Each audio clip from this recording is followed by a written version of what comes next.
Hey everyone.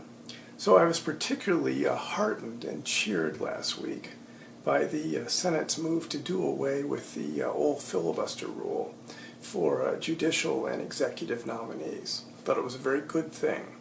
Obviously, the change in the Senate's filibuster rule gave rise to criticism. So I thought I'd address some of the criticisms and offer a few of my thoughts today. The first criticism that really struck me, and I heard this from senators, went something like this. What will distinguish the Senate from the House if we do away with the filibuster? Well, I thought that was a particularly odd criticism. There are any number of things that distinguish the two parts of Congress. But if you go back and look at Congress in 1789, the first Congress, what you find is that the parliamentary rule books for the House and the Senate were virtually identical. They both had a rule that allowed the congressman to shut down debate and get to a vote. I mean, that's after all why they were there, to get to a vote. They both have the same rule. What happened was that in 1805, Aaron Burr, who was Jefferson's vice president and who presided over the Senate at that time, took a look at the rule book and said, hey, let's clean up this rule book. There are a lot of unnecessary rules, redundant rules. And one of the rules that he cleaned up was that rule that allowed you to shut down debate and get to a vote. But he didn't do it to preserve the idea of a filibuster. Nobody had even considered a filibuster at that point. He did it because he thought it was unnecessary. The first filibuster didn't take place until 1837. And at that point, senators who opposed a banking bill realized that there was no rule that prevented them from going on indefinitely. And they exploited that rule, and that was the first filibuster. What happened after that is that many times senators tried to get rid of the filibuster.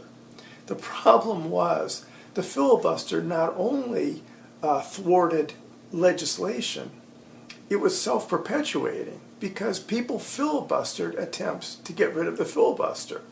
So the filibuster became this sort of Frankensteinian monster that it is today.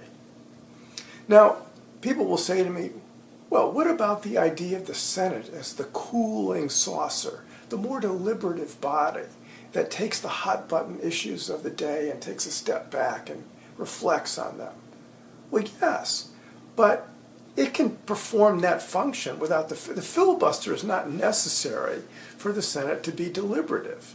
In fact, when is the filibuster produced deliberation? More often it's simply a tool to block things, not to deliberate about things.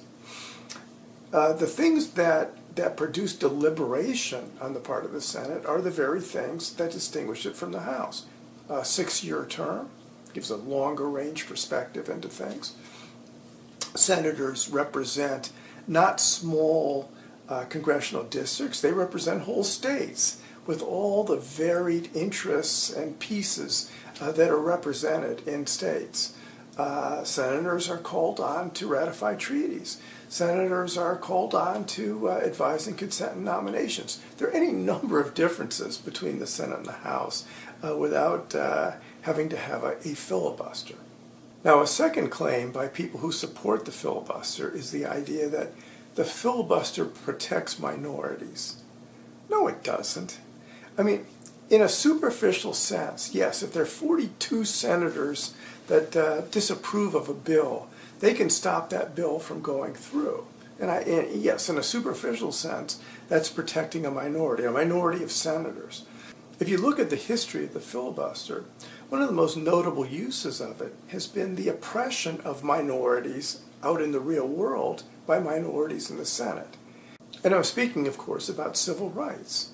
If you look at the time period, for example, between 1890, Reconstruction, to the 1960s, 5,000 people were lynched in this country. That is, 5,000 people were the victims of mob violence. During that time, there was a broad recognition that this was a national tragedy. 200 bills were offered in Congress to create a federal law, a federal anti-lynching law. 3 of them went through the House. None of them went through the Senate. Why? Because right-wing Democrats in the Senate filibustered those anti-lynching laws. This situation was such a blight on our history that in 2005, the Senate, in a very rare move for the Senate, voted to formally apologize to the families of lynchings for their failure to pass an anti-lynching law. One of the few other times that the Senate has apologized was for the internment of the Japanese during World War II. Now, there's some very positive things that come out of the change in the rule. And Ezra Klein has very insightfully pointed out one in an article he wrote in the Washington Post. The change in the rule allows the president to fire people. You say, well, what does firing have to do with a change in the filibuster rule? Well, when you have a rule where presidential nominees can be tied in knots, held up indefinitely, and when the president can have numerous agency and cabinet positions that are unfilled, what it means is that once he's filled one, he's very reluctant to get rid of anybody because he knows that if he tries to replace them, there can be a vacancy for weeks, months, a year even. So if he feels that somebody is not doing their job or is not competent, he's going to be far more reluctant to get rid of them because he knows he may not be able to fill that position or fill the position with the person he'd like to fill it with. So there's really a good government piece to this. Good government means that important cabinet positions and agency positions get filled. So I'm in favor of extending the new filibuster rule. 51 votes gets its way. I'm in favor of extending that to legislation as well. I think that would be good, regardless of whether the Democrats have control of the House or the Senate, or the Republicans have control of the House or the Senate. I think that's the democratic way to do things. Because, of course, there are other ways to stop bad legislation. A president will still have his veto power. Bills still have to be resolved in conference between House and Senate. Either part of Congress can not pass a bill. So obviously there are other checks and balances built into the system to prevent the tyranny of the majority or runaway Congresses from introducing bad bill after bad bill. Where do I stand on the filibuster with respect to Supreme Court nominees?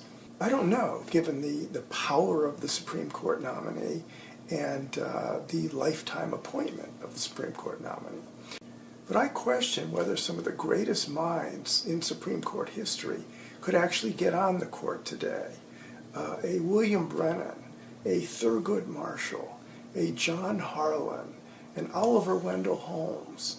Could any of those people actually get on the court today, given the hurdles and the obstacles and the gauntlet that people have to run to get on the court these days? It's an open question. But as far as the Senate has gone so far in doing away with the filibuster, thumbs up all the way. I'm Jeff Rowan. Thanks for watching.